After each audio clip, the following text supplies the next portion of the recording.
Hey, this is Kris Roe from the Ataris. If you can't tell, I'm like the biggest nerd ever. I mean, nerdy hillbilly. It says it all. And you're watching Chronicles of the Nerds. Yeah.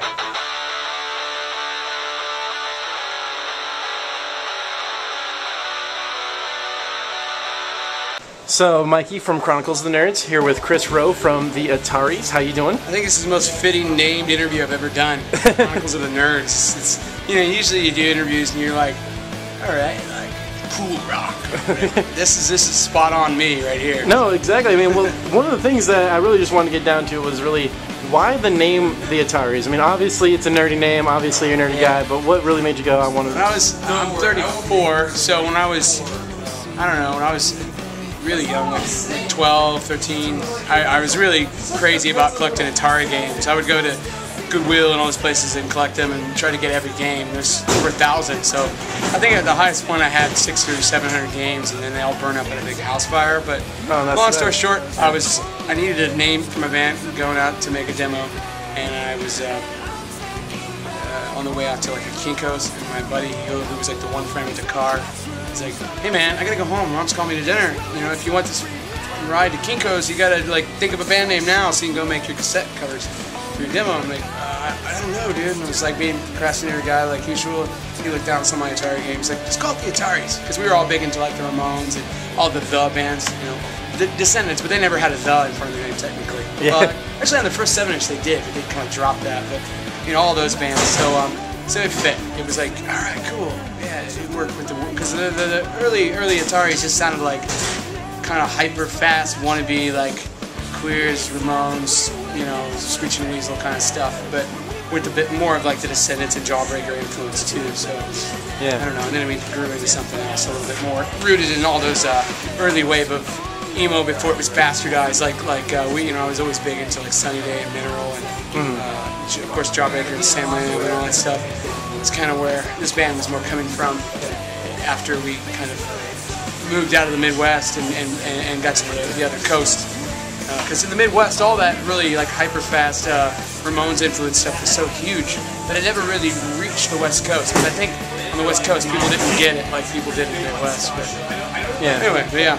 Well, that's actually kind of was going to bring you to the next question. Is the band has had a pretty big evolution. I mean, I don't know. I know you're kind of the core of the band, but I mean from you know, your early stuff to now. Musically or member-wise? Because member-wise, I think that it looks like that on paper, but the albums I've recorded everything myself except for drums on every album. So I meant more musically. Musically, yeah. I think it's just because like you got to think the start of this band. I wrote the songs for Anywhere But Here, our first album. It came out in '96, but I wrote those songs over a span of time from 13 to about 19. So by the time that album came out, those songs were like already 6 or 7 years old.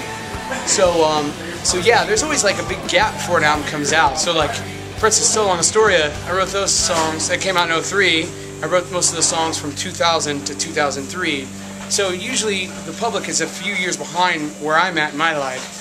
So with Welcome to Night, I was kind of just over writing rock songs, and I was like, you know, I'm really just big into like indie rock and like kind of spacey, atmospheric shoegaze stuff and post-rock stuff. And I was like, I don't feel like anybody can place limits on my band because it's whatever I want it to be and whatever I want to do. Granted, there's a certain sound and stigma that goes with the name, which I realized half of the fans wouldn't get that album, but I was like, I'm not going to write what I think people want, I'm going to write what I want, and either they'll get on board or they won't, you know? And so now it's kind of cool because it came back around full circle in my life where I felt like I learned to just like rock and roll again and feel like, you know, there are some really good singer-songwriter types in the punk and rock genre, but if you look past all the scene-haired fucking garbage out there, you know, and I think that's kind of, I think a lot of music is reactionary in that way, where if you look at it, it's like you've had a good run of this few years of our answer in this generation, not mine because I'm 34, but the young kids' answer to what glam metal was back in our day. It was like glam metal came along, and then you know, and that was a big thing in the '80s. And then you had all these great bands from the Northwest, like you know, you had Mudhoney and Soundgarden and Pearl Jam, the bands that were just real rock and roll bands, and Nirvana, of course, and so many other good sub pop bands. And it just fucking squashed that movement. And I remember, like, I liked Guns N' Roses, some of the more like New York Dolls rooted rock and roll bands, but when it was all that like really bad butt rock stuff like, you know, Trickster and Nelson and all that. I'm like, man, this is awful. I mean, good songs are good songs. I mean, you know, Bret Michaels can write a good song, but then there's 50 clones of that. It's the same with every genre. So I'm hoping to God, after my long diatribe there, that the answer to all of that shit is just people stripping down and having drums, 2 guitars, bass, and a vocal. Not like putting a harmony on every freaking melody and, you know, having processed songs. Just go back to basics. It's just about being a rock band. You know, I grew up in Seaside, Astoria. Yeah. You know, I grew up in that area, and I had to ask just because out of hometown, because you know all the artwork in So Long Astoria is like old stuff from Astoria. So, yeah, some of it what was your experience in Astoria, and why is that? Long story. I'll try to make it as short as possible. Friggin', I was my ex-wife. She's from, her family lives in Medford, but she spent a lot of time living in Portland. She actually played in the band around here back in the day, but she's 5 years older than me, so I'm sure you've never heard of it. But anyway, I went out to Astoria and Seaside to hang out and just take a bunch of pictures because I do photography. I went out and I took pictures of this water tower that I have the water tower that was in.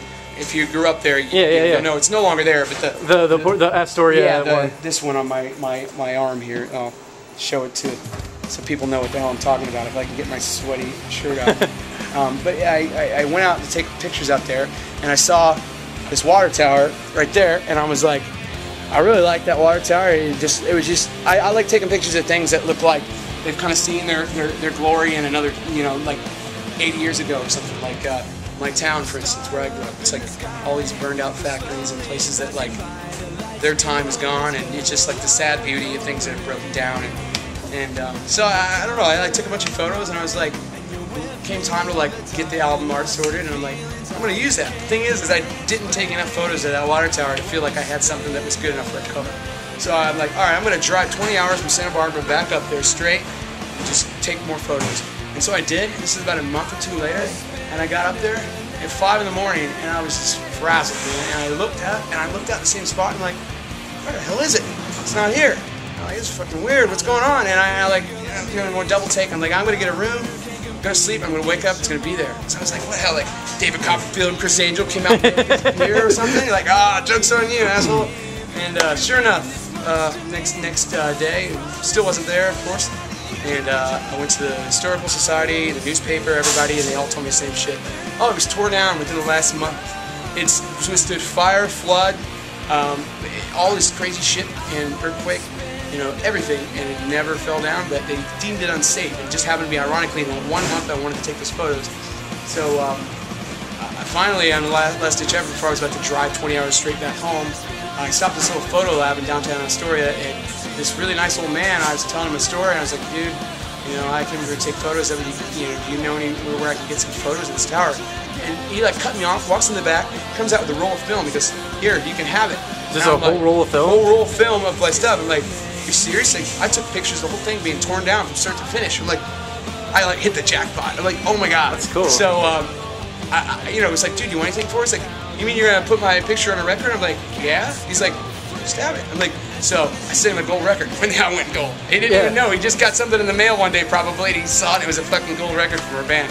Well, you've been talking new album for about 2 years now. Last update I heard was, I think, on Facebook, that you got a bunch of stuff recorded, but you still got a couple more things you want to lay down for it? Yeah, no, I've got 13 songs recorded, only 4 of which have vocals. Because I just kind of like, I recorded them last December, and I'm happy with the songs, but I just haven't been able to make myself write vocals for any more. I got a 7-inch coming out in this month on paper and plastic out of Gainesville, Florida.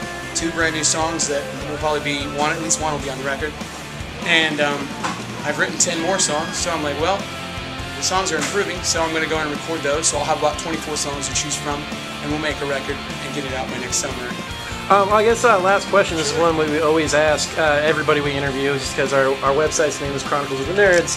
Obviously, you're into video games, we already know that, but what are some other things that make you a big I'm really name? not. Like, when I was a kid, I was. You've been, yeah. You would assume, the funniest thing that's happened recently, though, is if you're into video games, have you seen the movie King of Kong? Yeah, I actually, we've interviewed Steve Wiebe. Okay, Steve Wiebe came out and played drums on... I saw your post about that the other night. That was the most amazing thing that's ever happened. He has his own CD, too. Yeah, he's a really the King great of Song. songwriter. Yeah, he's really good.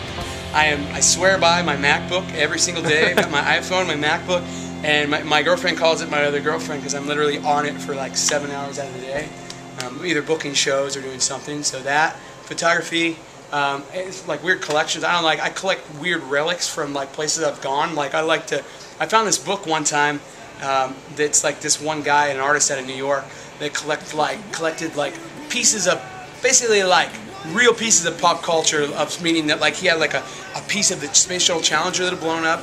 He had like ashes from Ground Zero. He had like a lock of Kennedy's hair. Wow. He had like a hairball that like or like a part of the bullet that like killed Lincoln. Like he had all this crazy stuff, but he done it as art projects, and he indexed it in these old wooden card catalogs. And the book is called Curiosa. And if you search that, it's like something about relics, and the stuff the dude has is amazing.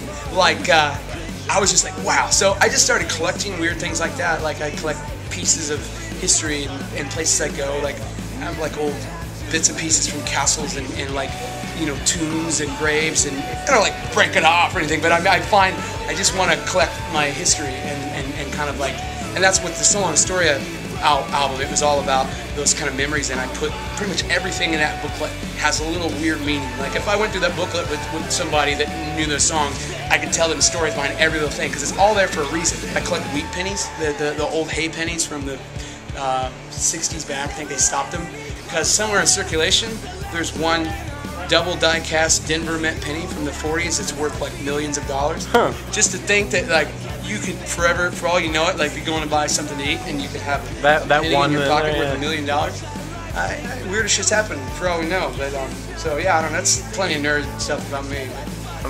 Well, Kris, thanks a lot for your time. Thanks a lot. Thanks a lot.